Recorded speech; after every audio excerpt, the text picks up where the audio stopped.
Daniel, how do you think about the Egyptian community you have dealt for 2 days till now? Yeah, so I've been in Egypt now, Giza and Cairo. This is my second day, and every hour that I'm here, I'm always inspired and really impressed by the sort of thing that the Egyptians are thinking about as far as entrepreneurship and startups. What I'm really inspired about is when they think about starting companies, they think about starting their projects. It's not on small problems. They're thinking about how to take that and apply it to real cultural, societal needs that are happening today in Egypt. People are talking about things that the government is not doing well enough, so they want to build something that replaces that value. Or they're seeing things, how society is changing and how they could, add to that and do different things.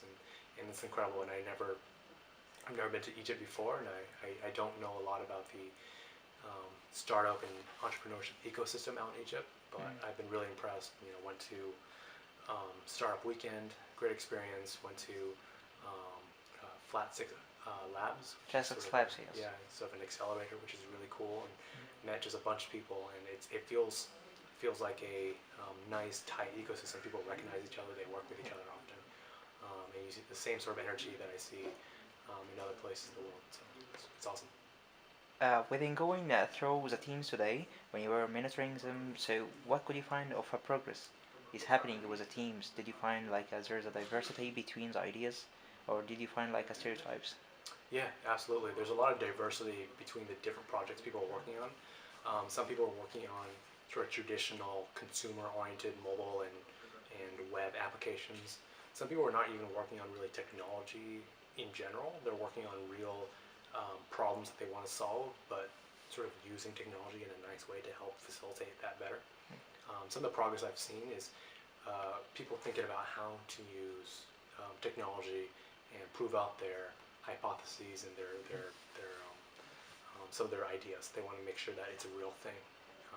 So as I talk to people, I see that they're getting better about cutting down some of their thoughts and making sure to make it much more of a smaller, focused concept to really test out there. Yes. So, what do you think, in your point of view, it is a perfect start to begin your startup week? How do you think about any and each startup?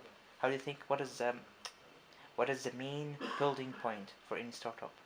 Yeah, First checkpoint. absolutely. I think the main thing that people really have to think about when they're building their startup is how to find out what people want from you and doing it very, very quick and cheaply. Because a startup is all about creating a lot of value very quickly.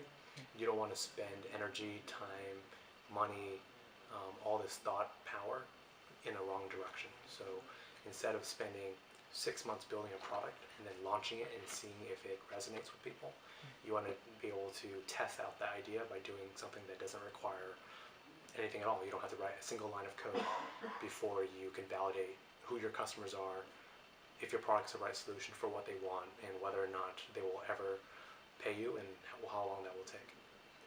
Alright, so how did you think about Startup Week in Giza for the first time here in Egypt Yeah, for the 2 days, and it's gonna be for the 3 day? How do you think about Startup Week in Giza? yeah. My first time in Egypt, my first startup weekend here in Giza has been incredible. Um, so I felt like I got a lot out of it, just talking through things, people asking questions that really made me think about what the right way to approach it would be, and it's been a really good experience just understanding how important